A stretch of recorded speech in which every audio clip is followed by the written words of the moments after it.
हाय दोस्तों, मैं नितेश सिन्हा और आप सभी का हमारे चैनल करियर बिल्डअप में बहुत बहुत स्वागत है। दोस्तों, हमेशा की तरह यूपीएससी को लेकर एक नई मुहिम की ओर आगे बढ़ते हैं और करंट अफेयर्स के नए सेगमेंट को लेकर फिर से चर्चा करते हैं। चलिए सबसे पहले स्टार्ट करते हैं कुछ क्वेश्चंस की ओर। दोस्तों, आप लोग अगर मेरे चैनल पर नए हैं तो इस चैनल को लाइक, सब्सक्राइब एंड शेयर कीजिए ताकि ये वीडियो ज़्यादा से ज़्यादा उन विद्यार्थियों तक पहुँच सके जो सिविल सर्विसेज एवं अन्य परीक्षाओं की एग्ज़ाम की तैयारी कर रहे हैं। तो चलिए सबसे पहले आज देखते हैं पहला क्वेश्चन।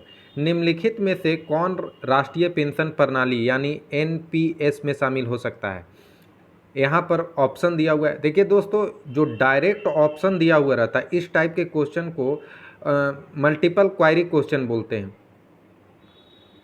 मल्टीपल चॉइस क्वेश्चन बोलते हैं, जो ऑप्शन बेस्ड रहता है। लेकिन अगर इसी में कथन या किसी तरह के और सेगमेंट जुड़ा हुआ होता है तो उसे मल्टीपल चॉइस क्वेश्चन बोलते हैं। लेकिन आजकल यूपीएससी को लेकर एक नया ट्रेंड चला है, उसके बारे में भी हम लोग डिटेल से चर्चा करेंगे। पहले हम लोग क्वेश्चंस को देखते हैं, फिर इसके बारे में डिटेल से हम लोग चर्चा करेंगे कि आखिर ये है क्या और क्यों हुआ। निम्नलिखित में से राष्ट्रीय पेंशन प्रणाली यानी एनपीएस में शामिल हो सकता है? ऑप्शन ए है केवल निवासी भारतीय नागरिक, ऑप्शन बी है केवल 21 से 55 वर्ष की आयु के व्यक्ति, ऑप्शन सी है अधिसूचना की तारीख के बाद सेवाओं में शामिल होने वाले सभी राज्य सरकार के कर्मचारी तथा संबंधित राज्य की सरकारों द्वारा अधिसूचना किए जाने की तारीख के पश्चात सेवा में आए हैं। और ऑप्शन नंबर डी है सशस्त्र बलों सहित केंद्र सरकार के सभी कर्मचारी जो 1 अप्रैल 2004 या उसके बाद सेवाओं में शामिल हुए। तो देखिए, जैसा ऑप्शन आपके सामने देखा जा रहा है कि ऑप्शन नंबर सी सही है, लेकिन ये कैसे एग्जैक्ट इसके बारे में हम लोग डिटेल से चर्चा करेंगे। फिलहाल अभी नेक्स्ट क्वेश्चन की ओर आगे बढ़ते हैं और उसे भी एक नज़र देख लेते हैं। नेक्स्ट क्वेश्चन है हमारा। देखिए, इस टाइप के क्वेश्चन को मल्टीपल क्वायरी क्वेश्चन बोलते हैं। क्वेश्चन है हमारा, वर्ष 2015 में पेरिस में यूएनएफसीसी की बैठक में समझौते के संदर्भ में निम्नलिखित कथनों में से कौन से सही हैं? और आपके सामने कुछ कथन दिए हुए हैं। कथन एक है, समझौता पर संयुक्त राष्ट्र के सभी सदस्य देशों द्वारा हस्ताक्षर किए गए थे और यह वर्ष 2017 में लागू होगा। कथन दो है, समझौतों का उद्देश्य ग्रीन हाउस गैस उत्सर्जन को सीमित करना है ताकि इस सदी के अंत तक औसत वैश्विक तापमान में वृद्धि पूर्व औद्योगिक स्तर से 2 डिग्री सेल्सियस या 1.5 डिग्री सेल्सियस से भी अधिक ना हो। और ऑप्शन कथन नंबर 3 है, विकसित देशों में ग्लोबल वार्मिंग में अपनी ऐतिहासिक जिम्मेदारी को स्वीकार किया और विकासशील देशों को जलवायु परिवर्तन से निपटने में मदद करने के लिए 2020 में सालाना 1000 अरब डॉलर दान करने के लिए प्रतिबद्ध है। और आपके सामने ऑप्शन दिया हुआ है, लेकिन क्वेश्चन का डिमांड किया गया है कि इनमें से आपको सही उत्तर को चुनना है कथन का प्रयोग करके। तो ऑप्शन नंबर ए है केवल 1 3, ऑप्शन नंबर बी है केवल 2, option number C 2 3, option number D 1 2 3। तो यहाँ पर बी जो सिर्फ 2 है वही सही है। ये कैसे होगा इसके बारे में अभी डिटेल से चर्चा की जाएगी। फिलहाल बढ़ते हैं हम लोग नेक्स्ट क्वेश्चन की ओर। नेक्स्ट क्वेश्चन है हमारा, जैविक ऑक्सीजन मांग यानी बीओडी किसके लिए एक मानक मापदंड है? ऑप्शन नंबर ए है रक्त में ऑक्सीजन स्तर मापने के लिए, ऑप्शन नंबर बी है वन पारिस्थितिकी तंत्रों में ऑक्सीजन स्तरों के अभिकलन के लिए, और ऑप्शन नंबर सी है जलीय पारिस्थितिकी तंत्रों में प्रदूषण के मापन के लिए, और नंबर डी है उच्च तुगनता क्षेत्र में ऑक्सीजन स्तरों के आकलन के लिए। तो यहाँ जैसा आपको दिख रहा है ऑप्शन में, ऑप्शन नंबर सी है। ये कैसे और क्यों इम्पोर्टेंट है और चर्चा का विषय क्यों बना हुआ है, अभी बने रहिए हमारे साथ, इसके बारे में डिटेल से चर्चा करेंगे। फिलहाल बढ़ते हैं नेक्स्ट क्वेश्चन की ओर। क्वेश्चन है हमारे सामने, प्रदूषण की समस्याओं का समाधान करने के संदर्भ में जैवोपचारण यानी बायोरेमेडिएशन तकनीक का कौन सा लाभ है? कथन आपके सामने दिया हुआ है, यह प्राकृतिक में घटित होने वाली जैव निम्नीकरण प्रक्रिया का ही संवर्धन कर प्रदूषण को स्वच्छ करने की तकनीक है। कथन नंबर 2 है, कैडमियम और लेड जैसी भारी धातुओं से युक्त किसी भी संदूषक को सूक्ष्म जीवों के प्रयोग से जैवोपचारण द्वारा सहज ही पूरी तरह उपचारित किया जा सकता है। और कथन नंबर 3 है, जैवोपचारण के लिए विशेषता अभिकल्पित सूक्ष्म जीवों को सृजित करने के लिए आनुवांशिक इंजीनियर यानी जेनेटिक इंजीनियरिंग का उपयोग किया जा सकता है। और क्वेश्चन का डिमांड किया गया है कि इनमें से सही उत्तर को चुनना है कथन का प्रयोग करके। और ऑप्शन आपके सामने दिया हुआ है केवल 1, केवल 2 3, केवल 1 3 और 1 2 3 तीनों। तो इसमें जाहिर सी है 1 और 3 सही है। ये कैसे, इसके बारे में चर्चा का विषय क्यों बना हुआ है, इसके बारे में डिटेल से चर्चा करेंगे। अभी फिलहाल हमारे साथ बने हुए रहिए। ये प्रीलिम्स के पॉइंट ऑफ व्यू से काफ़ी इंपॉर्टेंट क्वेश्चंस हो सकते हैं। अब कुछ मेंस के भी क्वेश्चन सामने आएंगे। फिलहाल बढ़ते हैं नेक्स्ट क्वेश्चन की ओर। कुछ मेंस के भी क्वेश्चन हैं, जैसे आतंकवाद की जटिलता और तीव्रता, इसके कारणों, संबंधों एवं अप्रिय गठजोड़ का विश्लेषण कीजिए। आतंकवाद के खतरों के उन्मूलन के लिए आवश्यक उपायों का भी सुझाव दीजिए। ये मेंस के पॉइंट ऑफ व्यू से काफ़ी इंपॉर्टेंट क्वेश्चन है और ये अभी हाल फिलहाल चर्चा का विषय बना हुआ है। फिलहाल इसे कैसे डील किया जाएगा और इसके बारे में सटीक जानकारी अभी देने का कोशिश करेंगे। फिलहाल हमारे साथ बने रहिए। और दूसरा क्वेश्चन है, जम्मू और कश्मीर में जमात-ए-इस्लामी पर पाबंदी लगाने से आतंकवादी संगठनों को सहायता पहुंचाने में भूमि ऊपरी कार्यकर्ताओं OGW की भूमिका ध्यान का केंद्र बन गई है। उपद्रव यानी बगावत प्रभावित क्षेत्रों में आतंकवादी संगठनों को सहायता पहुंचाने में भूमि ऊपरी कार्यकर्ताओं द्वारा निभाई जा रही भूमिका का परीक्षण कीजिए। भूमि ऊपरी कार्यकर्ताओं के प्रभाव को निष्प्रभावित करने के उपाय की चर्चा कीजिए। ये मेंस के पॉइंट ऑफ व्यू से काफ़ी इंपॉर्टेंट क्वेश्चन हो सकता है। फिलहाल इन सब विषयों के बारे में अभी गहन अध्ययन करेंगे। फिलहाल बढ़ते हैं नेक्स्ट क्वेश्चन की ओर। मेंस के पॉइंट ऑफ व्यू से एक और क्वेश्चन बनता है, भारत में बढ़ते हुए सीमा पारीय आतंकी हमले और अनेक सदस्य राज्यों के आंतरिक मामलों में पाकिस्तान द्वारा बढ़ता हुआ हस्तक्षेप सार्क दक्षिण एशियाई क्षेत्र सहयोग संगठन के भविष्य के लिए सहायक है। उपयुक्त उदाहरण के साथ स्पष्ट कीजिए। तो इन सब क्वेश्चनों को अभी डील करने वाले हैं। फिलहाल हमारे साथ बने रहिए और बढ़ते हैं नेक्स्ट क्वेश्चन की ओर। कुछ मेंस के क्वेश्चन और हैं, जैसे 10 आवश्यक मूल्यों की पहचान कीजिए जो एक प्रभावी लोक सेवक बनने के लिए आवश्यक हैं। लोक सेवकों में गैर नैतिक व्यवहार को रोकने के तरीकों और साधनों का वर्णन कीजिए। इथिक्स के पॉइंट ऑफ व्यू से ये सब क्वेश्चन काफ़ी इंपॉर्टेंट हो जाता है और ये चर्चा का विषय क्यों बना हुआ है। बने रहिए, आगे बढ़ते हैं अगले क्वेश्चन की ओर। उपयुक्त उदाहरणों के साथ नैतिक संहिता और आचार संहिता के बीच भेद कीजिए। इन सब क्वेश्चनों को देखते हुए हमें इनको कैसे डील करना और डील करने के सही तरीकों के बारे में हमारे साथ बने रहिए। हम इसका डिटेल से आगे चर्चा करेंगे। फिलहाल बढ़ते हैं नेक्स्ट क्वेश्चन की ओर। प्रीलिम्स के पॉइंट ऑफ व्यू से कुछ क्वेश्चंस हैं, जैसे निम्नलिखित कथनों पर विचार कीजिए। कथन दिया हुआ है, आधार कार्ड का उपयोग नागरिकता या अधिवास के प्रमाण के रूप में किया जा सकता है। और नंबर 2 कथन है, एक बार जारी होने के बाद आधार संख्या को जारीकर्ता प्राधिकारी द्वारा समाप्त या छोड़ा नहीं जा सकता। अब यहाँ क्वेश्चन का डिमांड है कि उपयुक्त कथन में से कौन से सही हैं। तो यहाँ पर ना एक सही है ना ही 2 सही है, इसीलिए ऑप्शन नंबर डी होगा, ना तो 1 ना तो 2। अब बढ़ते हैं अपने टॉपिक की ओर। चर्चा का विषय क्यों बना हुआ है ये सब टॉपिक, जैसे पूर्ववर्ती पेंशन योजना। आखिर पूर्ववर्ती पेंशन योजना है क्या और ये प्रीलिम्स के पॉइंट ऑफ व्यू से और मेंस के पॉइंट ऑफ व्यू से कैसे इंपॉर्टेंट है। जैसे बात करते हैं प्रीलिम्स के पॉइंट ऑफ व्यू से, तो नई पेंशन योजना क्या है, पूर्ववर्ती पेंशन योजना क्या है, PFRDA क्या है, राष्ट्रीय पेंशन योजना और असंगठित क्षेत्र। वहीं मेंस के पॉइंट ऑफ व्यू से पूर्ववर्ती पेंशन योजना, राष्ट्रीय पेंशन योजना काफ़ी इंपॉर्टेंट हो जाता है। चलिए देखते हैं ये चर्चा का विषय क्यों बना हुआ है। हाल ही में कुछ राजनीतिक दलों द्वारा पूर्ववर्ती पेंशन योजना को बहाल करने का वादा किया गया। पूर्ववर्ती पेंशन योजना है क्या, इसके बारे में थोड़ा सा जानते हैं। सबसे पहले परिचय देखते हैं। यह योजना सेवानिवृत्ति के बाद आजीवन आय का आश्वासन देती है। पूर्ववर्ती पेंशन योजना यानी OPS के तहत कर्मचारियों को पूर्व निर्धारित फॉर्मूले के अनुसार पेंशन मिलती थी, जो अंतिम आहरित वेतन का आधा यानी 50% होता है, तथा उन्हें वर्ष में 2 बार महंगाई राहत यानी डियरनेस रिलीफ में संशोधन का लाभ मिलता था।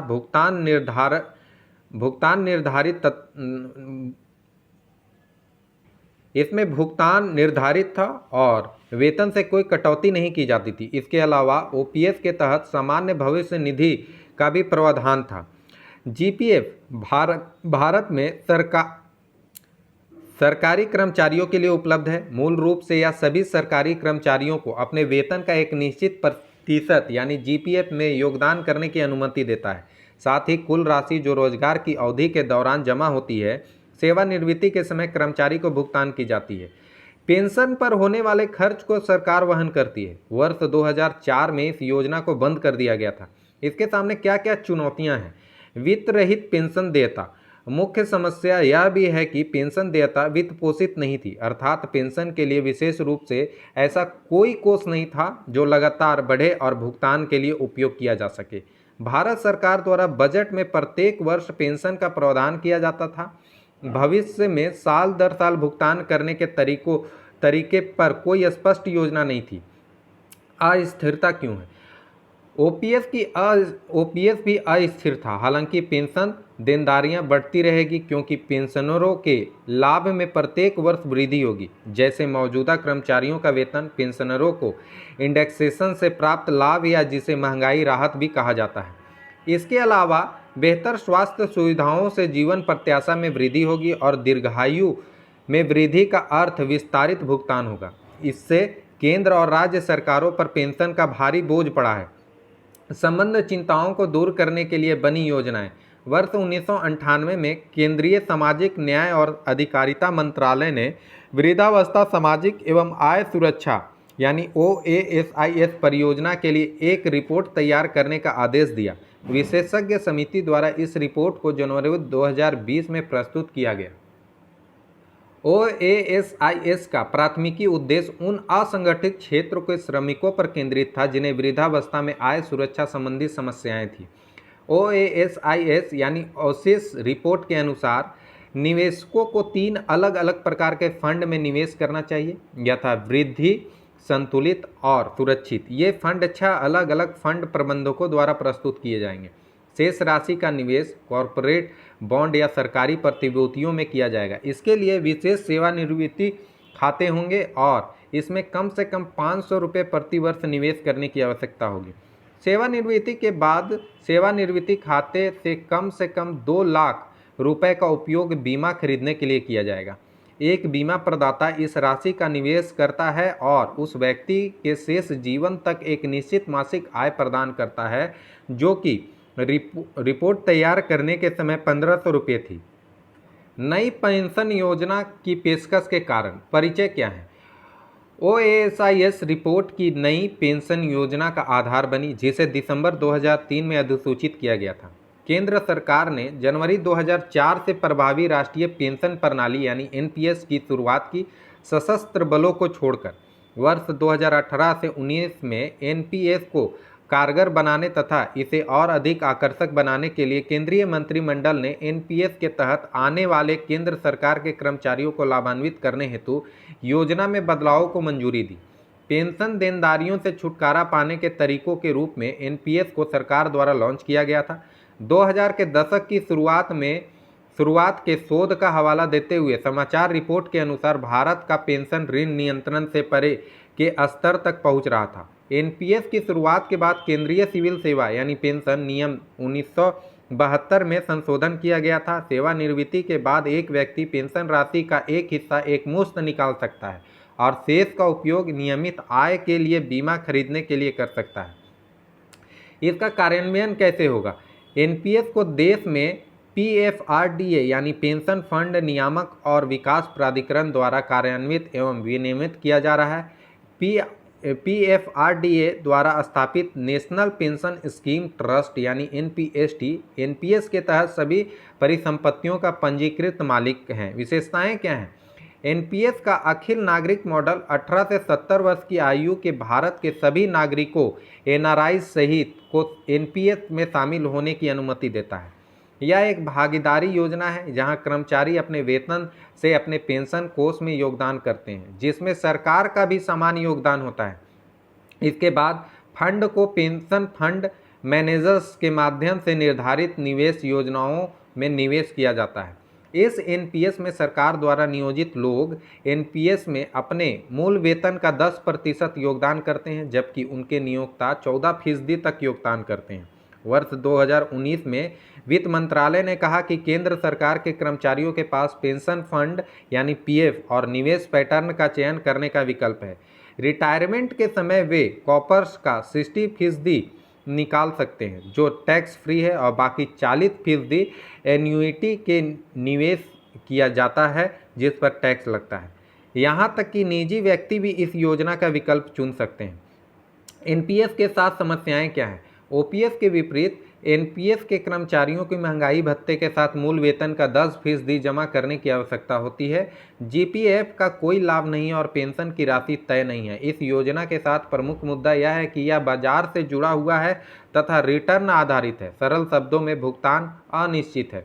अब जैसा कि ये क्वेश्चन मैंने आपसे पूछ चुका था कि निम्नलिखित में कौन राष्ट्रीय पेंशन प्रणाली में शामिल हो सकता है? आपके सामने ऑप्शन था केवल निवासी भारतीय नागरिक, केवल 21 से 55 वर्ष की आयु के व्यक्ति, अधिसूचना की तारीख के बाद सेवाओं में शामिल होने वाले सभी राज्य सरकार के कर्मचारी तथा संबंधित राज्य सरकारों के द्वारा अधिसूचना किए जाने की तारीख के पश्चात सेवा में आए हैं, सशस्त्र बलों सहित केंद्र सरकार के सभी कर्मचारी जो 1 अप्रैल 2004 के बाद सेवाओं में शामिल है। इसको छोड़ के सी ऑप्शन हमारा सही है। चलिए बढ़ते हैं फिलहाल नेक्स्ट टॉपिक की ओर। अगला टॉपिक है हमारा जलवायु परिवर्तन की क्षतिपूर्ति। ये चर्चा का विषय क्यों बना हुआ है? प्रीलिम्स के पॉइंट ऑफ व्यू से, मेंस के पॉइंट ऑफ व्यू से क्यों इंपॉर्टेंट है?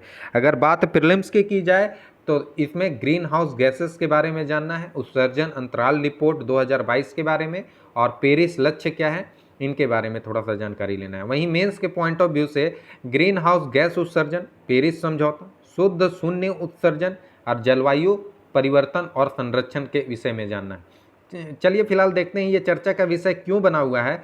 समृद्ध देशों विशेषकर संयुक्त राज्य अमेरिका, जापान और कनाडा ने इंडोनेशिया की कोयले पर निर्भरता को खत्म करने तथा वर्ष 2050 तक कार्बन तटस्थता हासिल करने के लिए बाली में G20 सम्मेलन के दौरान 20 बिलियन अमेरिकी डॉलर का योगदान दिया।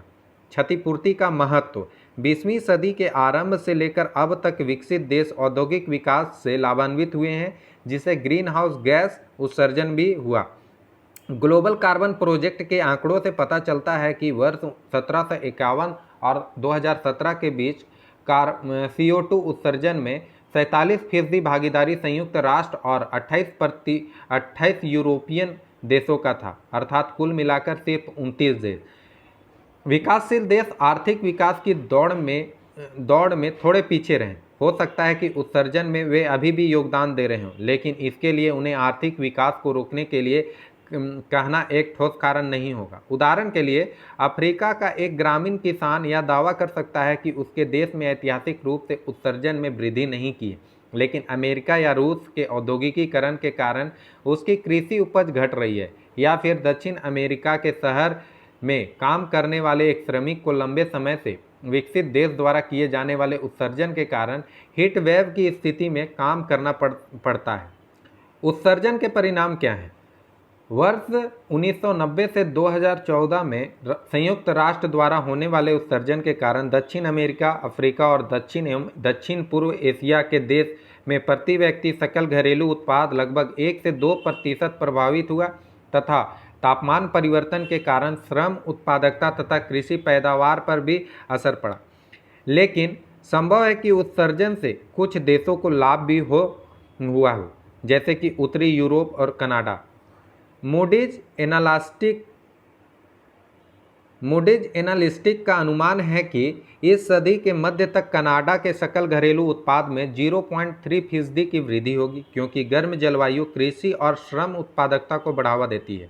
वर्ष 2022 के लिए संयुक्त राष्ट्र पर्यावरण कार्यक्रम की वार्षिक उत्सर्जन अंतराल रिपोर्ट के अनुसार अंतर्राष्ट्रीय समुदाय पेरिस के निर्धारित लक्ष्यों तापमान को 1.5 डिग्री सेल्सियस तक सीमित करने से बहुत पीछे है। भारत में उत्सर्जन अंतराल रिपोर्ट 2022 के अनुसार भारत सिर्फ 7 उत्सर्जकों अन्य चीन, यूरोपीय संघ 27, इंडोनेशिया, ब्राज़ील, रूसी संघ और अमेरिका में से एक है। ये 7 देश अंतर्राष्ट्रीय परिवहन 2020 में वैश्विक ग्रीन हाउस गैस उत्सर्जन का 55% हिस्सा रखते हैं। सामूहिक रूप से G20 सदस्य वैश्विक ग्रीन हाउस गैस उत्सर्जन के 75% के लिए जिम्मेदार हैं। कुछ ग्रीन हाउस गैस उत्सर्जन अपरिहार्य हैं। भारत की जनसंख्या के संदर्भ में इसका प्रति व्यक्ति उत्सर्जन दूसरे देशों की तुलना में बहुत कम है। विश्व औसत प्रति व्यक्ति ग्रीन हाउस गैस उत्सर्जन 6.3 टन था, जो वर्ष 2020 में CO2 TCO2e के समकक्ष था। अमेरिका का स्तर सबसे ऊपर है जो कि 14 टन है, रूसी संघ में 13 टन और चीन में 9.7 टन है। भारत 2.4 पर विश्व औसत से बहुत नीचे बना हुआ है। भारत द्वारा उठाए गए संबंधित कदम। भारत ने घोषणा की है कि वर्ष 2070 तक कार्बन तटस्थता पर पहुंच जाएगा। भारत ने 2030 तक 500 गीगावाट नवीनीकरणीय ऊर्जा क्षमता उत्पन्न करने, सकल घरेलू उत्पाद की उत्सर्जन तीव्रता को कम करने तथा साथ वन क्षेत्र बढ़ाने की भी प्रतिबद्धता व्यक्त की है। पिछले साल कोयला समझौतों में भारत ने भाषा का मसौदा तैयार किया था। इसे कोयलों के फेज आउट से फेज डाउन में बदल दिया गया था। यह आर्थिक विकास को बढ़ावा देने के लिए मुख्य रूप से थर्मल पावर द्वारा पूरी की जाने वाली बड़ी ऊर्जा आवश्यकताओं की देश की जमीनी वास्तविकताओं को दर्शाता है। एक क्वेश्चन है कि वर्ष 2015 में पेरिस में UNFCCC की बैठक के समझौते के संदर्भ में निम्नलिखित कथनों में से कौन से सही हैं। यहाँ पर आपका कूट दिया हुआ है। समझौते पर संयुक्त राष्ट्र के सभी सदस्य देशों द्वारा हस्ताक्षरित किए गए और यह वर्ष 2017 में लागू होगा। समझौता का उद्देश्य ग्रीन हाउस गैस उत्सर्जन को सीमित करना है ताकि इस सदी के अंत तक औसत वैश्विक तापमान में वृद्धि पूर्व औद्योगिक स्तरों से 2 डिग्री सेल्सियस से 1.5 डिग्री सेल्सियस से भी अधिक ना हो। विकसित देश ने ग्लोबल वार्मिंग में अपनी ऐतिहासिक जिम्मेदारी को स्वीकार किया और विकासशील देशों को जलवायु परिवर्तन से निपटने में मदद करने के लिए 2020 से सालाना $1000 दान करने के लिए प्रतिबद्ध है। तो यहाँ पर ऑप्शन सिर्फ बी सही है, क्योंकि यहाँ पर कथन 2 सही है, बाकी कथन सही नहीं है। चलिए बढ़ते हैं नेक्स्ट टॉपिक की ओर। नेक्स्ट टॉपिक पर बढ़ने से पहले इसकी व्याख्या के बारे में थोड़ा सा देख लेते हैं। पेरिस समझौते को दिसंबर 2015 में पेरिस, फ्रांस में COP21 में पार्टियों के सम्मेलन कोप द्वारा संयुक्त राष्ट्र framework convention on climate change यानी UNFCCC के माध्यम से अपनाया गया था। समझौते का उद्देश्य ग्रीन हाउस गैस उत्सर्जन को सीमित करना है ताकि इस सदी के अंत तक औसत वैश्विक तापमान में वृद्धि पूर्व औद्योगिक स्तरों से 2 डिग्री सेल्सियस या 1.5 डिग्री सेल्सियस से अधिक न हो। अतः कथन 2 सही है। पेरिस समझौता 4 नवंबर 2016 को लागू हुआ, जिसमें वैश्विक ग्रीन हाउस गैस उत्सर्जन को अनुमानित 55% तक कम करने के लिए अभी समय हेतु कम से कम 55 पार्टियों के अनुसमर्थन, अनुमोदन या परिग्रहण स्वीकृति प्रदान की थी। अतः 2 सही नहीं है। इसके अतिरिक्त समझौते का उद्देश्य अपने स्वयं के राष्ट्रीय लक्ष्यों के अनुरूप जलवायु परिवर्तन के प्रभावों से निपटने के लिए देशों की क्षमता को मजबूत करना है। पेरिस समझौते के लिए सभी पक्षों को राष्ट्रीय स्तर पर निर्धारित योगदान यानी NDC के माध्यम से अपने सर्वोत्तम प्रयासों को आगे बढ़ाने और आने वाले वर्षों में इन प्रयासों को मजबूत करने की आवश्यकता है। इसमें यह भी शामिल है कि सभी पक्ष अपने उत्सर्जन और कार्यान्वयन प्रयासों पर नियमित रूप से रिपोर्ट करें।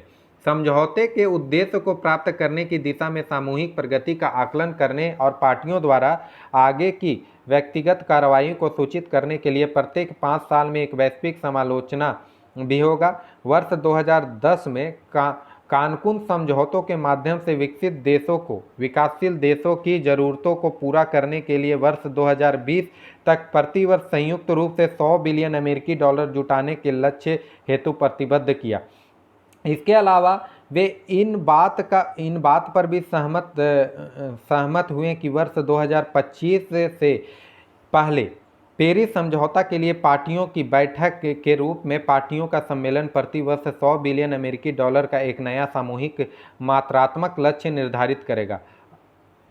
चलिए बढ़ते हैं नेक्स्ट टॉपिक की ओर। अगला टॉपिक है हमारा अपशिष्ट जल प्रबंधन। आखिर ये चर्चा का विषय क्यों बना हुआ है, प्रीलिम्स के पॉइंट ऑफ व्यू से क्यों इम्पोर्टेंट है। सबसे पहले जानते हैं प्रीलिम्स के पॉइंट ऑफ व्यू से, तो अपशिष्ट जल प्रबंधन SBM 2.0, खुले में शौच से मुक्त ODF की स्थिति, अमृत मिशन, जल प्रदूषण की रोकथाम और नियंत्रण अधिनियम 1974, पर्यावरण संरक्षण अधिनियम 1986 और केंद्रीय प्रदूषण नियंत्रण बोर्ड और यूट्रोफिकेशन, बायो मेडिएशन और फाइटो रेमेडिएशन, ये काफ़ी इम्पोर्टेंट टॉपिक है। और वहीं मेंस के पॉइंट ऑफ व्यू से अपशिष्ट जल प्रबंधन और संबंधित सरकारी पहल में चुनौतियाँ, ये है क्या, चर्चा का विषय क्यों बना हुआ है अपशिष्ट जल। दुनिया की लगभग आधी से 43% नदियाँ सक्रिय दावा सामग्री का सांद्रता से दूषित है, जो स्वास्थ्य पर विनाशकारी प्रभाव डाल सकती है। दवा उद्योग को नदियां की लगभग आधी से 43% नदियां सक्रिय दवा सामग्री की सांद्रता से दूषित हैं, जो स्वास्थ्य पर विनाशकारी प्रभाव डाल सकती हैं। दवा उद्योग को एंटीबायोटिक प्रदूषण और रोगाणुरोधी प्रतिरोध यानी AMR को सीमित करने के लिए अपशिष्ट जल प्रबंधन एवं प्रक्रिया नियंत्रण को प्राथमिकता देनी चाहिए। भारत के विभिन्न राज्यों में, विशेष रूप से हिमाचल प्रदेश, आंध्र प्रदेश और तेलंगाना जैसे फार्मास्यूटिकल्स केंद्रों में व्यापक पैमाने पर दवा प्रदूषण की सूचना मिली है। अपशिष्ट जल परिचय। अपशिष्ट जल वर्षा जल, अफवाह और मानव गतिविधियों से उत्पन्न जल का प्रदूषित रूप है। इसे सीवेज भी कहा जाता है।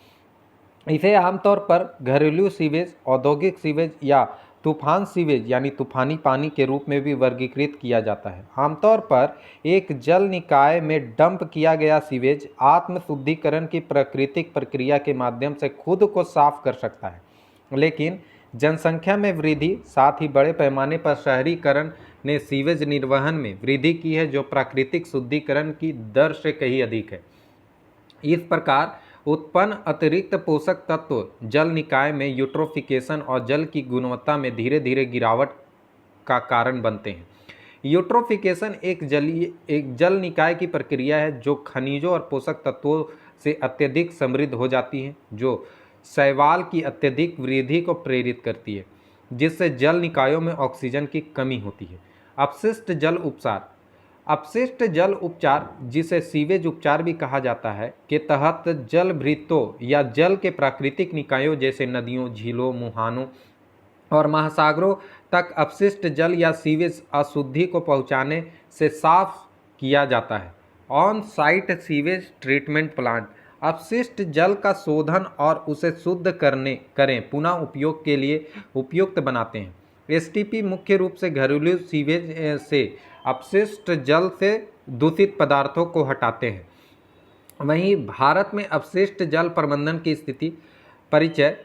2021 में केंद्रीय प्रदूषण नियंत्रण बोर्ड यानी CPCB द्वारा प्रकाशित एक रिपोर्ट के अनुसार भारत की वर्तमान जल उपचार क्षमता 27.3% है तथा अन्य 5.2% क्षमता के साथ सीवेज उपचार क्षमता 18.6% है। यह भारत की अपशिष्ट और सीवेज उपचार क्षमता लगभग 20% के वैश्विक औसत से अधिक है। यह पर्याप्त नहीं है कि त्वरित उपायों द्वारा सीवेज उपचार क्षमता को नहीं बढ़ाया गया तो इसके गंभीर परिणाम हो सकते हैं। सरकारी आंकड़ों के अनुसार भारत में शहरी क्षेत्रों में 5% अपशिष्ट जल अनुपचारित या आंशिक रूप से उपचारित रहता है। 2019 की एक शोध रिपोर्ट के अनुसार गंगा एक्शन प्लान और यमुना एक्शन प्लान के तहत स्थापित अधिकांश सीवेज ट्रीटमेंट प्लांट काम नहीं कर रहे हैं और उत्पन्न 33,000 मिलियन लीटर प्रतिदिन MLD कचरे में से केवल 7,000 MLD एकत्र और उपचारित किया जाता है। नियम। जल प्रदूषण निवारण और नियंत्रण अधिनियम 1974-1988 में संशोधित हुआ था। इसमें यह कानून जल प्रदूषण की रोकथाम और नियंत्रण एवं जल की पूर्णता को बनाए रखने या बहाल करने के लिए पेश किया गया था। जल प्रदूषण निवारण और नियंत्रण उपकरण अधिनियम 1977 2003 में संशोधित किया गया था। इसका उद्देश्य कुछ उद्योगों को चलाने वाले व्यक्तियों और स्थानीय अधिकारियों द्वारा खपत किए गए जल का उपकर लगाने एवं संग्रह करने का प्रावधान है। पर्यावरण संरक्षण अधिनियम 1986 केंद्र सरकार को सीवेज और प्रवाह निर्वहन मानकों को निर्धारित करने, जांच करने, अनुपालन सुनिश्चित करने तथा अनुसंधान करने का अधिकार देता है। यह अधिनियम जल, भूमि, वायु और शोर सहित सभी प्रकार के पर्यावरण प्रदूषण पर लागू होता है। सरकार की पहल। भारत सरकार ने स्वच्छ भारत मिशन 2.0 यानी SBM 2.0 के तहत अपना ध्यान ठोस अपशिष्ट, कीचड़ और ग्रे वाटर प्रबंधन पर केंद्रित किया। खुले में शौच मुक्त ODF स्थिति प्राप्त करने पर निरंतर ध्यान देने के बाद आवास और शहरी मामलों के मंत्रालय ने शहरों के लिए ODF plus, ODF plus plus एवं जल प्लस स्थिति प्राप्त करने के लिए विस्तृत मानदंड विकसित किए। कायाकल्प और शहरी परिवर्तन मिशन यानी अमृत के लिए अटल मिशन के तहत MOHUA द्वारा यानी ministry of housing and urban affairs द्वारा सीवरेज एवं सेप्टेज प्रबंधन परियोजना शुरू की गई है। अपशिष्ट जल प्रबंधन में चुनौतियां। भारतीय संविधान की अनुसूची 7 जल को राज्य के मामले के रूप में निर्धारित करती है, लेकिन यह स्पष्ट रूप से संघ सूची में उल्लिखित प्रावधानों के अधीन है। यह संसद को जनहित में अंतर्राज्यीय जल को विनियमित करने और विकसित करने के लिए कानून बनाने में सक्षम बनाता है, जबकि राज्य जल आपूर्ति, सिंचाई, जल निकासी एवं तटबंधों, जल भंडारण आदि जैसे मामलों पर राज्य के भीतर जल के उपयोग के संबंध में कानून बनाने की स्वायत्तता रखते हैं। अपशिष्ट जल और इसके दुष्परिणामों के प्रति यह विघटित दृष्टिकोण राज्यों के भीतर देखा जा सकता है। 73वें और 74वें संवैधानिक संशोधन अधिनियमों के अनुसार जल संसाधनों का शासन स्थानीय स्तर, ग्रामीण तथा शहरी स्तर पर और अधिक खंडित है। इन संवैधानिक तंत्रों के परिणाम स्वरूप केंद्र और राज्यों के बीच शक्ति असंतुलन हुआ है, जिससे संघीय न्यायिक अस्पष्टता पैदा हुई है। विशेष रूप से अपशिष्ट जल प्रबंधन के मामलों में एक राज्य की निष्क्रियता एक या अधिक अन्य राज्यों के हितों को प्रभावित करती है और विवाद का कारण बनती है, जबकि केंद्रीकृत अपशिष्ट जल उपचार संसाधनों के लिए एक केंद्रीय स्थान में एकत्र किए जाने वाले अपशिष्ट जल के लिए परस्पर जुड़े सीवरों और जल निकासी के एक अच्छी तरह से विकसित नेटवर्क की आवश्यकता होती है। यह उन्हें मांगना, श्रम प्रधान एवं समय लेने वाला बनाता है। आगे की राह क्या होनी चाहिए? हालांकि अपशिष्ट जल के मुद्दे को बेहतर मूल्यांकन और निवारण के लिए एक विकेंद्रीकृत दृष्टिकोण की आवश्यकता है, लेकिन नीतियों के कुशल संचालन एवं जल निकायों के समग्र विकास के लिए जल प्रशासन को सभी स्तरों पर मान्यता देने की आवश्यकता है। इस संबंध में अपशिष्ट जल को न केवल पर्यावरण प्रदूषण के मुद्दों के रूप में देखा जाना चाहिए, बल्कि जल क्षेत्र के मामलों के रूप में भी केंद्रीय, राज्य और स्थानीय सरकारों द्वारा सुसंगत रूप से संबोधित किया जाना चाहिए।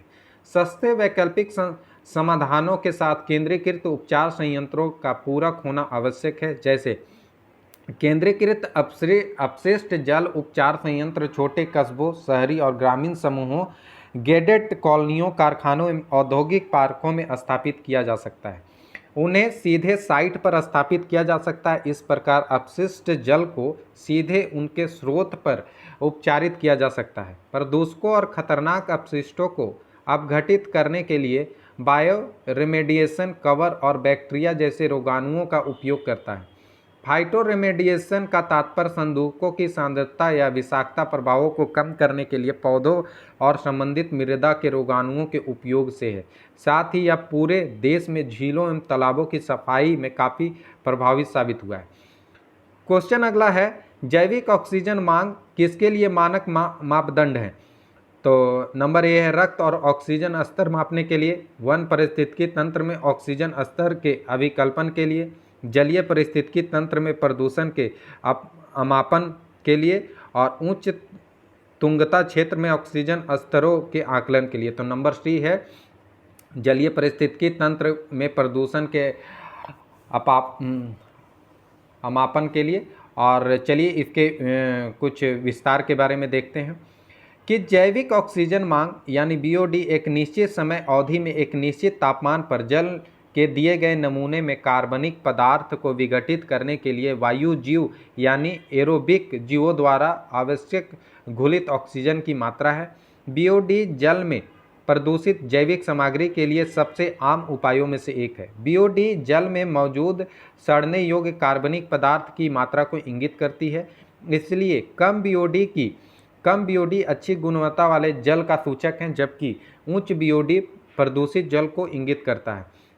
सीवेज और अनुपचारित जल के निर्वहन के परिणाम स्वरूप घुलित ऑक्सीजन की मात्रा कम हो जाती है, क्योंकि उपलब्ध घुलित ऑक्सीजन की अधिकता अवक्रमण प्रक्रिया में वायु जीव यानी एरोबिक बैक्टीरिया द्वारा उपभोग की जाती है। ऑक्सीजन पर निर्भर अन्य जलीय जीवों को ऑक्सीजन से वंचित करके ही वे जीवित रह सकते हैं।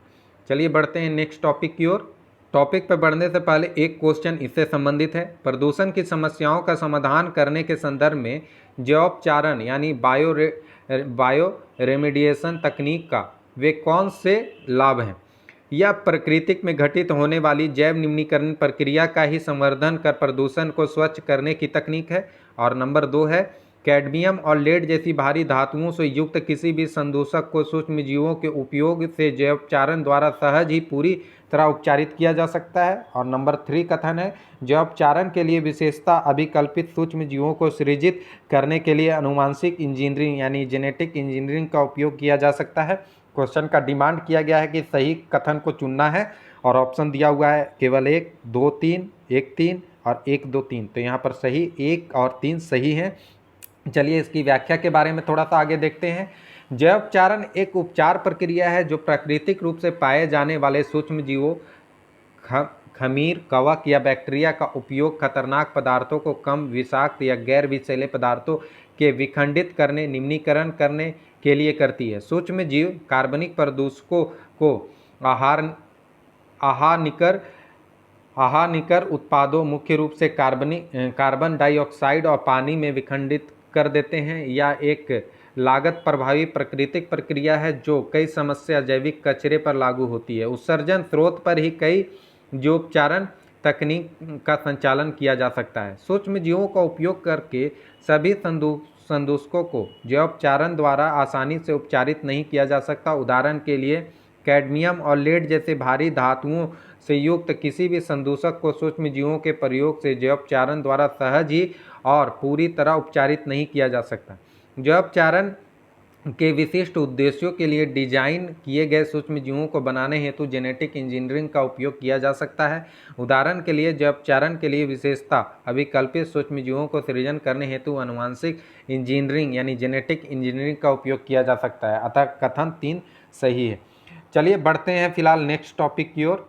अगला टॉपिक है हमारा no money for terror conference 2022। आखिर ये चर्चा का विषय क्यों बना हुआ है, प्रीलिम्स के पॉइंट ऑफ व्यू से क्यों इंपॉर्टेंट है और मेंस के पॉइंट ऑफ व्यू से क्यों इंपॉर्टेंट है। सबसे पहले जानते हैं प्रीलिम्स के पॉइंट ऑफ व्यू से, तो no money for terror conference है क्या, उसके बारे में जानना है। वहीं मेंस के पॉइंट ऑफ व्यू से आतंकवाद में प्रौद्योगिकी का उपयोग, आतंकवाद से निपटने की पहल, आतंकवाद से निपटने में चुनौतियाँ क्या क्या हो सकती है। फिलहाल ये चर्चा का विषय क्यों बना हुआ है आइए समझते हैं।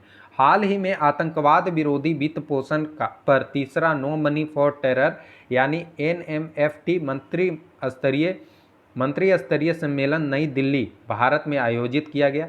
भारत के प्रधानमंत्री ने दृढ़ता से आतंकवाद से निपटने में किसी भी अस्पष्टता से बचने के लिए कहा है और उन देशों के खिलाफ भी चेतावनी दी है जो आतंकवाद को विदेशी नीति के एक उपकरण के रूप में उपयोग करते हैं। नो मनी टेरर कॉन्फ्रेंस आखिर क्या है? No money for terror conference परिचय क्या है? No money for terror conference 2018 में फ्रांसीसी सरकार की एक पहल के रूप में शुरू किया गया था जो विशेष रूप से देशों के बीच आतंकवाद के वित्त पोषण को रोकने के लिए सहयोग पर ध्यान केंद्रित करने के लिए था। वर्ष 2019 में सम्मेलन ऑस्ट्रिया में आयोजित किया गया था। इसे वर्ष 2020 में भारत में आयोजित किया जाना था लेकिन कोविड-19 महामारी के कारण इसे स्थगित कर दिया गया था। इसका महत्व क्यों है? इसने भाग लेने वाले देशों और संगठनों को आतंकवाद के वित्त पोषण पर वर्तमान अंतर्राष्ट्रीय शासन की प्रभावशीलता एवं उभरती चुनौतियों से निपटने के लिए आवश्यक कदमों पर विचार विमर्श करने हेतु एक अनूठा मंच प्रदान किया। सम्मेलन 2022 इसमें 72 देशों और 15 अंतर्राष्ट्रीय संगठनों के प्रतिनिधियों ने भाग लिया। सम्मेलन के दौर 4 सत्रों में विभिन्न मुद्दों पर विचार विमर्श किया गया था जिसमें निम्नलिखित बिंदु प्रमुख थे। नंबर 1 है आतंकवाद और आतंकवादी गतिविधियों के वित्त पोषण में वैश्विक रुझान। नंबर 2 आतंकवाद के लिए धन के औपचारिक और अनौपचारिक माध्यमों का उपयोग। नंबर 3 उभरती प्रौद्योगिकियां और आतंकवादी वित्त पोषण। और नंबर 4 है आतंकवादी वित्त पोषण का सामना करने में चुनौतियों का समाधान करने के लिए अंतर्राष्ट्रीय सहयोग। NMFT सम्मेलन 2022 में भारत का पक्ष क्या है? अफगानिस्तान में सत्ता परिवर्तन। इस तथ्य के आलोक में अफगानिस्तान में पिछले शासन परिवर्तन के परिणाम स्वरूप 9/11 हमला हुआ था भारत ने अंतर्राष्ट्रीय समुदाय को इससे उत्पन्न खतरों से अवगत होने की सलाह दी। सत्ता परिवर्तन में अल-कायदा और Islamic state of Iraq and Syria यानी ISIS का बढ़ता प्रभाव क्षेत्रीय सुरक्षा के लिए एक गंभीर चुनौती के रूप में उभरा है। आतंकवादियों के सुरक्षित ठिकानों का पर्दाफाश। भारत ने इस बात पर जोर दिया है कि अंतर्राष्ट्रीय समुदाय को कभी भी आतंकवादियों के सुरक्षित ठिकानों या उनके संसाधनों की अनदेखी नहीं करनी चाहिए। उन्हें प्रायोजित और समर्थन करने वाले ऐसे तत्वों की दोहरी नीतियों का पर्दाफाश करना जरूरी है। यह महत्वपूर्ण है कि इस सम्मेलन में भाग लेने वाले देशों और संगठनों को इस क्षेत्र की चुनौतियों का चयनात्मक या आत्मसंतुष्ट दृष्टिकोण नहीं अपनाना चाहिए। उभरती प्रौद्योगिकियों से खतरे। आतंकवाद समूह डार्क नेट और क्रिप्टो करेंसी जैसे आधुनिक सूचना प्रौद्योगिकी हथियार की बारीकियों को बहुत अच्छी तरह से समझते हैं। आतंकवाद का डायनामाइट से लेकर मेटावर्स और AK-47 से आभासी परिसंपत्ति में परिवर्तन निश्चित रूप से वैश्विक विश्व के लिए चिंता का विषय है। आतंकवाद और ऑनलाइन कट्टरता के लिए उपयोग किए जाने वाले बुनियादी उपकरणों को वितरित किया जाता है। प्रत्येक देश अपनी पहुंच के भीतर आने वाली सभी श्रृंखलाओं के खिलाफ कार्रवाई कर सकते हैं और उन्हें कार्रवाई करनी चाहिए। आतंकवाद समर्थक देशों की लागत। कुछ देश अपनी विदेशी नीति के तहत आतंकवाद का समर्थन करते हैं। वे राजनीतिक, वैचारिक और वित्तीय सहायता प्रदान करते हैं। आतंकवाद का समर्थन करने वाले देशों को इसकी कीमत चुकानी होगी। आतंकवादियों के प्रति सहानुभूति पैदा करने की कोशिश करने वाले संगठनों और व्यक्तियों को भी अलग थलग किया जाना चाहिए। संगठित अपराध से खतरा। संगठित अपराध को अलग करके नहीं देखा जाना चाहिए और इन गिरोह के अक्सर आतंकवादी संगठनों के साथ गहरे संबंध होते हैं। बंदूक बनाने से मिलने वाले पैसे, ड्रग और तस्करी के माध्यम से कमाए गए पैसे को आतंकवाद में लगाया जाता है। यहाँ तक कि मनी लॉन्ड्रिंग और वित्तीय अपराध जैसी गतिविधियों को आतंक के वित्त पोषण में मदद करने के लिए जाना जाता है। आतंकवाद का मुकाबला करने हेतु पहल। राष्ट्रीय जनवरी 2009 में 26 से 11 आतंकवादी हमले के मद्देनज़र आतंकवाद अपराधों से निपटने के लिए राष्ट्रीय जांच एजेंसी की स्थापना की गई थी। भारत में गैर कानूनी गतिविधि रोकथाम संशोधन अधिनियम प्राथमिक आतंकवाद विरोधी कानून है। सुरक्षा से संबंधित जानकारी जुटाने के लिए राष्ट्रीय सूचना ग्रिड की स्थापना की गई। आतंकवादी हमलों के खिलाफ तेजी से प्रतिक्रिया सुनिश्चित करने के लिए राष्ट्रीय सुरक्षा गार्ड के लिए एक परिचालन केंद्र बनाया गया। वैश्विक संयुक्त राष्ट्र आतंकवाद विरोधी कार्यालय यानी UNOCT, ड्रग और अपराध पर संयुक्त राष्ट्र कार्यालय UNODC की आतंकवाद रोकथाम शाखा TPB, वित्तीय कार्रवाई कार्यबल FATF, आतंकवाद के खिलाफ भारत का वार्षिक संकल्प। अब चलिए प्रश्न की ओर बढ़ते हैं। तो पहला प्रश्न है, आतंकवाद की जटिलता और तीव्रता, इसके कारणों, संबंधों और अप्रिय गठजोड़ का विश्लेषण कीजिए। आतंकवाद के खतरों के उन्मूलन के लिए आवश्यक उपायों का सुझाव दीजिए। इसे बनाने का कोशिश करिए और हमें लाइक कमेंट करके ज़रूर बताइए। जम्मू और कश्मीर में जमानत-ए-इस्लामी पर पाबंदी लगाने से आतंकवादी संगठनों को सहायता पहुंचने में भूमि ऊपरी कार्यकर्ताओं OGW की भूमिका ध्यान का केंद्र बन गई है। उपलाव यानी बगावत प्रभावित क्षेत्रों में आतंकवादी संगठनों को सहायता पहुंचाने में भूमि ऊपरी कार्यकर्ताओं द्वारा निभाई जा रही भूमिका का परीक्षण कीजिए। भूमि ऊपरी कार्यकर्ताओं के प्रभाव को निष्प्रभावित करने के उपायों पर चर्चा कीजिए। और अगला प्रश्न है, भारत में बढ़ते हुए सीमा पारीय आतंकी हमले और अनेक सदस्य राज्यों के आंतरिक मामलों में पाकिस्तान द्वारा बढ़ता हुआ हस्तक्षेप सार्क यानी दक्षिण एशियाई क्षेत्र सहयोग संगठन के भविष्य के लिए सहायक नहीं है। उपयुक्त उदाहरण के साथ स्पष्ट कीजिए। तो इसे बनाने का कोशिश कीजिए और हमें लाइक कमेंट करके ज़रूर बताइए। चलिए बढ़ते हैं अगले टॉपिक की ओर। सार्वजनिक पद पर आसीन लोग की अभिव्यक्ति की स्वतंत्रता, आखिर ये है क्या और ये मेंस के पॉइंट ऑफ व्यू से क्यों इम्पोर्टेंट है। तो पहले सिविल सेवकों के लिए आचार संहिता के बारे में हम लोग जानेंगे। तो ये चर्चा का विषय क्यों है, चलिए देखते हैं।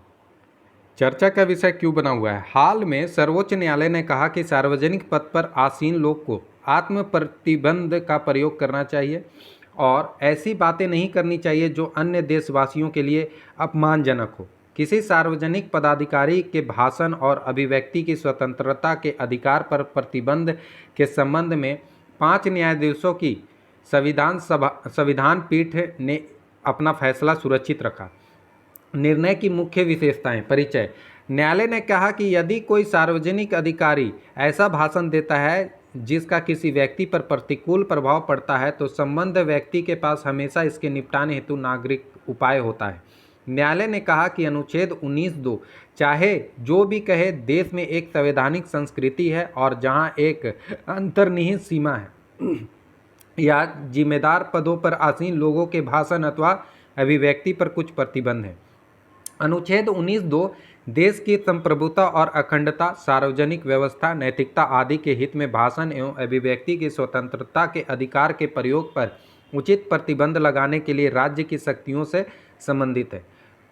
पूर्व के निर्णय 2017 में 3 न्यायाधीशों की पीठ ने विभिन्न मुद्दों को निर्णय के लिए संविधान पीठ को भेजा था, जिसमें यह भी शामिल था कि क्या एक सार्वजनिक पदाधिकारी या मंत्री संवेदनशील मामलों पर विचार व्यक्त करते हुए अभिव्यक्ति की स्वतंत्रता का दावा कर सकता है। इस मुद्दे पर एक आधिकारिक घोषणा की आवश्यकता उत्पन्न हुई क्योंकि ऐसे तर्क थे कि एक मंत्री व्यक्तिगत दृष्टिकोण प्रस्तुत नहीं कर सकता और उसके बयानों को सरकारी नीति के अनुरूप होना चाहिए। अदालत ने पहले कहा था कि वह इस बात पर विचार करेगी कि क्या भाषण और अभिव्यक्ति का मौलिक अधिकार शालीनता या नैतिकता के उचित प्रतिबंध के तहत शासित होगा या मौलिक अधिकारों का भी उस पर प्रभाव पड़ेगा। आचार संहिता। आचार संहिता किसी व्यक्ति या संगठन के लिए नियमों, व्यवहार या प्रथाओं के मानकों का एक सेट है जो किसी संगठन के निर्णयों, प्रक्रियाओं और प्रणालियों को इस तरह से निर्देशित करती है जो इसके हितधारकों के कल्याण के लिए योगदान देता है। उदाहरण के लिए, भारत निर्वाचित आयोग की आदर्श आचार संहिता भारत के चुनावी आयोग द्वारा चुनाव के दौरान राजनीतिक दलों और उम्मीदवारों के संचालन के लिए जारी दिशा निर्देश का एक सेट है, जिसमें मुख्य रूप से भाषण, मतदान दिवस, मतदान केंद्र, विभाग, चुनाव घोषणा पत्र, जुलूस तथा सामान्य आचरण शामिल है। इसी तरह सिविल सेवकों के लिए कर्तव्य का पालन करने और आचरण संबंधी नियमों को बनाए रखने के लिए संहिताओं का एक सेट निर्धारित किया गया है। सिविल सेवकों के लिए आचार संहिता के 7 सिद्धांत। पहला, निस्वार्था। सार्वजनिक पद धारण करने वाले द्वारा जनहित में निर्णय लिए जाने चाहिए।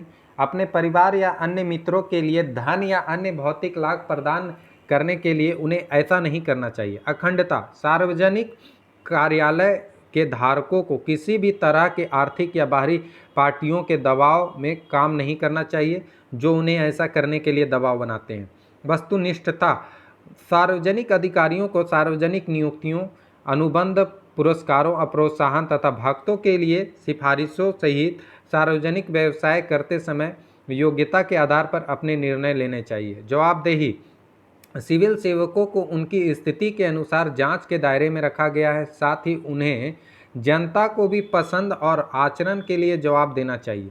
खुलापन। सभी विकल्प और कार्य जो सार्वजनिक कार्यालय धारक करते हैं वे यथासंभव पारदर्शी होने चाहिए। जब व्यापक जनहित में स्पष्ट रूप से इसकी आवश्यकता होती है तो उन्हें अपनी पसंद के लिए औचित्य प्रदान करना चाहिए और केवल आवश्यक होने पर ही जानकारी को प्रतिबंधित करना चाहिए। ईमानदारी।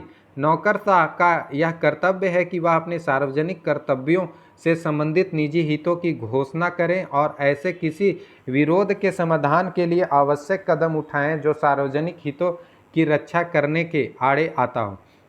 नेतृत्व। इन विचारों को बढ़ावा देने और समर्थन करने के लिए सार्वजनिक अधिकारियों द्वारा नेतृत्व का उपयोग किया जाना चाहिए। आगे की राह क्या होना चाहिए? कुछ निष्कर्ष लोक सेवा पर सामान्य रूप से लागू होते हैं जिन्हें लोक सेवा के 7 सिद्धांतों के अतिरिक्त जोड़ा जा सकता है। आचार संहिता। सभी सार्वजनिक निकायों को इन सिद्धांतों को शामिल करते हुए आचार संहिता बनानी चाहिए। स्वतंत्र जांच। मानकों को बनाए रखने के लिए आंतरिक प्रणाली को स्वतंत्र जांच द्वारा समर्थित किया जाना चाहिए। शिक्षा। सार्वजनिक निकायों में आचरण के मानकों को बढ़ावा देने तथा सुदृढ़ करने के लिए अधिक प्रयास करने की आवश्यकता है, विशेष रूप से मार्गदर्शन एवं प्रशिक्षण के माध्यम से, जिनमें प्रारंभिक प्रशिक्षण भी शामिल है। अब क्वेश्चन है 10 आवश्यक मूल्यों की पहचान कीजिए जो प्रभावी लोक सेवक बनने के लिए आवश्यक हैं। लोक सेवक में गैर नैतिक व्यवहार को रोकने के तरीकों और साधनों का वर्णन कीजिए। इसे आप बनाने का कोशिश कीजिए और हमें कमेंट करके जरूर बताइए। उपयुक्त उदाहरणों के साथ नैतिक संहिता और आचार संहिता के बीच भेद कीजिए। इसे भी बनाइए और हमें कमेंट करके बताइए। कैदियों, अब अगला टॉपिक हमारा कैदियों का UIDAI नामांकन। आखिर क्या है UIDAI? प्रीलिम्स के पॉइंट ऑफ व्यू से कैग, UIDAI और आधार अधिनियम 2016 के बारे में जानेंगे। वहीं मेंस के पॉइंट ऑफ व्यू से आधार और संबंधित मुद्दे, सरकारी नीतियां और हस्तक्षेप, इसके बारे में चर्चा करेंगे। चलिए फिलहाल ये चर्चा का विषय क्यों बना हुआ है इसे देखते हैं। देश भर में जेल कैदियों को नामांकित करने के लिए एक विशेष उपाय के रूप में भारतीय विशिष्ट पहचान प्राधिकरण यानी UIDAI कैदी प्रेरण दस्तावेज यानी PID को आधार के नामांकन या आगतन के लिए एक वैध दस्तावेज के रूप में को स्वीकार करने के लिए सहमत हो गया है। हालांकि कैदियों को आधार सुविधा देने का अभियान 2017 में शुरू किया गया था, लेकिन यह प्रक्रिया उम्मीद के मुताबिक आगे नहीं बढ़ी क्योंकि योजना हेतु नामांकन के लिए UIDAI द्वारा निर्धारित वैध सहायक दस्तावेज की आवश्यकता होती है। भारतीय विशिष्ट पहचान प्राधिकरण सांविधिक प्राधिकरण यानी UIDAI 12 जुलाई 2016 को आधार अधिनियम 2016 के प्रावधानों का पालन करते हुए इलेक्ट्रॉनिक्स एवं सूचना प्रौद्योगिकी मंत्रालय के अधिकार क्षेत्र में भारत सरकार द्वारा स्थापित एक वैधानिक प्राधिकरण है। UIDAI की स्थापना भारत सरकार द्वारा जनवरी 2009 में योजना आयोग के तत्वाधान में एक संलग्न कार्यालय के रूप में की गई थी। जनादेश UIDAI को भारत के सभी निवासियों को एक 12 अंकीय विशिष्ट पहचान UID संख्या आधार प्रदान करने का कार्य सौंपा गया है। देश में समग्र आधार संतृप्त स्तर 93% को पार कर गया है और वयस्क आबादी के मामले में यह लगभग 100% है। आधार का महत्व, पारदर्शिता और सुशासन को बढ़ावा देना। आधार नंबर ऑनलाइन एवं किफ़ायती तरीकों से सत्यापन योग्य है। यह डुप्लीकेट और नकली पहचान को खत्म करने में अद्वितीय है तथा इसका उपयोग कई सरकारी कल्याण योजनाओं के लाभ प्राप्त करने हेतु किया जाता है, जिससे पारदर्शिता एवं सुशासन को बढ़ावा मिलता है। निचले स्तर तक मदद। आधार ने बड़ी संख्या में ऐसे लोगों को पहचान प्रदान की है जिसकी पहले से कोई पहचान नहीं है। इसका उपयोग कई प्रकार के सेवाओं में किया गया है तथा इसने वित्तीय समावेशन यानी ब्रॉडबैंड और दूरसंचार सेवाओं, नागरिकों के बैंक खातों में प्रत्यक्ष लाभ हस्तांतरण को पारदर्शिता लाने में मदद की है। तटस्थ आधार संख्या किसी भी जाति, धर्म, आय, स्वास्थ्य और भूगोल के आधार पर लोगों को वर्गीकृत नहीं करती है।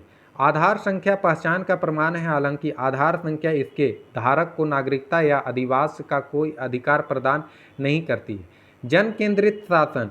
आधार सामाजिक और वित्तीय समावेशन, सामाजिक क्षेत्र की सुविधाओं तक पहुंच में सुधार, वित्तीय बजटों के प्रबंधन, सुविधा बढ़ाने और सामान्य मुक्त जन केंद्रित शासन को बढ़ावा देने के लिए एक रणनीतिक नीति उपकरण है।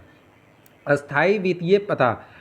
आधार को अस्थायी वित्तीय पते के रूप में इस्तेमाल किया जा सकता है। यह समाज के वंचित और कमजोर वर्गों के वित्तीय समावेशन की सुविधा प्रदान करता है। अतः न्याय को समानता का एक उपकरण है।